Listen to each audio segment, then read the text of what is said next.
최순실 씨와 조카 장시호 씨 오늘 오전에 법정에서 두 번째 대면을 하는데 처음에는 눈도 안 마주쳤다고 하고요. 또 장시호 씨를 옛날에 무릎을 꿇리고 뺨도 때렸다 이런 얘기도 이제 최근에 나왔는데 또 새로운 얘기 최순실 씨가 변호인단에게 이런 불만을 토로했다고 합니다. 네, 최순실 씨가 조카가 이모에 대해서 아무렇게나 나불거리고 다닌다. 장시호가 혐의를 벗기 위해 의도적으로 나를 공격하고 있다라고 얘기를 했다는 겁니다. 네. 자, 이와 관련돼서요. 작년에 이 청문회 때 최순실 씨를 이제 뭐 여러 가지 호칭으로 부르는 장시호 씨의 얘기가 있는데 이것과 맥락이 다 있습니다. 한번 보시죠. 누린계획은 누구 회사예요? 최순실 씨가 만든 회사입니다. 후원 요청서는 누가 작성했어요? 저랑 김소율 팀장이 같이 최순실 씨 집에서 셋이 작성했어요. 5억이라는 돈이 들어왔는데 그게 왜 들어왔는지 몰랐어요? 그거 최순실 씨가 대표였으니까. 최순실? 네. 저는 최순실 씨한테 월급을 받지 영지센터에서 월급 받지 않았습니다. 총 받은 게 5억이에요? 처음에 최순실 씨가 최순실 씨 집에서 기획서를 써서 최순실 씨한테 드렸고 저는 최순실 씨가 지시를 하면 또 따라야 되는 입장이고 네. 또 이모인데다가 뭐 거슬릴 수는 이 관련 업무에 대한 네, 믿기도 참 입겠어요. 네, 최순실 씨 같은 경우에는 뭐 장시호 씨를 무릎도 꿇리고 뺨도 때렸다 이렇게 얘기를 했는데 그런 장시호 씨가 지금 각종 증거들을 제공하고 있지 않습니까? 그런 걸 보면 걔가 나불댄다 이런 얘기 하고도 남을 것 같아요. 그래, 최순실 씨는 뭐 화가 날만 하죠. 날만 하는데 지금 지금 우리 저 화면에는 조카가 이모에 대해서 아니면 장시호 혐의를 벗기 위해서 이렇게 자막이 글자가 나오는데 제가 이렇게 말하지 않았을 것 같아요.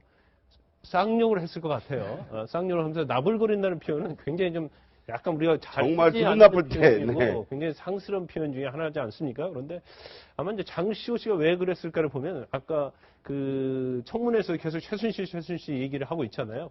그러면 사실 최순실 씨에 대해서 장시호가 좋은 감정을 갖고 있는 것 같지 않아요. 일단 뭐 무릎 꿇고 뺨도 때렸고 여러 가지 학대를 좀 많이 받았지 않나 싶습니다. 그래서 거기에 대한 어떤 원한이 결과적으로 수사 과정에 좀 드러난다고 보고요.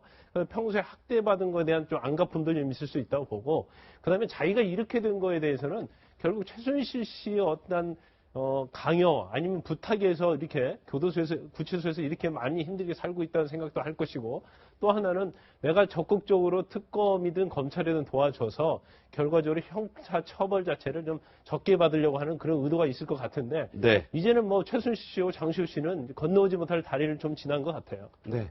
자, 최순실 씨의 구치소 생활이 알려지고 있습니다. 뭐 공황장애, 이거 뭐 공황장애라고 이름을 잘못 썼기도 했고요. 폐소공포증 이런 얘기 호소하면서 자, 변호사들에게 극단적인 생각까지 했다. 뭐 알려진 대로 극단적이라는 건 이제 스스로 목숨을 어떻게 한다 이런 얘기로 들립니다. 그렇지만 식사 시간 꼭꼭 챙기고 있다고 하고요. 버텨야 한다 이런 얘기 했다고 하는데 과거에도 이 검찰의 조사를 받을 때 그 유명한 곰탕 얘기도 있지 않습니까? 네, 그러니까 최순실 씨는요, 저는 자살할 확률은요 0.1%도 안 된다고 봅니다. 네. 왜냐하면 어딘가에게 아직도 은닉해 놓고 있는 차명 재산들 이런 게 많을 겁니다. 네. 그러니까 요번에 검찰 특검이 말이에요. 최순실 그 자기 명의의 재산뿐만 아니라 그 차명 은닉 재산까지 100% 다 찾아낼 수 있을 것인가에 대해서 저는 그렇게는 못할 거다. 네. 그래서 최순실은 죄값을 어느 정도 치르고 나서 뭔가 그 자기 또 그 남은 재산을 가지고 뭐 하려고 그래서 자살 확률은 거의 없고요. 이 폐소 공백에 사면이 다치면은 이렇게 무슨 뭐 발작을 일으키고 하는 증세 아니에요. 그게 클러스트로포비아라고 그러죠. 예, 그게 아니라는 게 언제 드러났냐면요. 최순실 저기 화면에 나오잖아요. 이건 뭐 자유민주주의 특검이 아닙니다. 하면서 교도관들에 끌려갖고 어딜 들어갔어요? 엘리베이터 탔잖아요. 거기에 폐소입니다. 예, 그 폐소 공포증 환자들은요. 못하죠, 잘. 엘리베이터가 다치면요. 거기서 발작을 일으켜야 돼요. 근데 지금 저때 최순실이 타고 들어가고 발작이 일어났다는 말 전혀 안 들렸거든요. 네. 그런데 좀 힘들면요. 네. 누구나 약간 답답한 마음을 느낄 수 있죠. 네. 그런데 그걸 가지고 이제 폐소공포증이나 아니면 공황장애나 얘기하는 경우가 많은데 최순실 씨가 식사를 굉장히 잘한다는 것은요. 근데 저희도 의뢰인들 보면요. 모르는 것을 포기하면요. 식사를 안 합니다.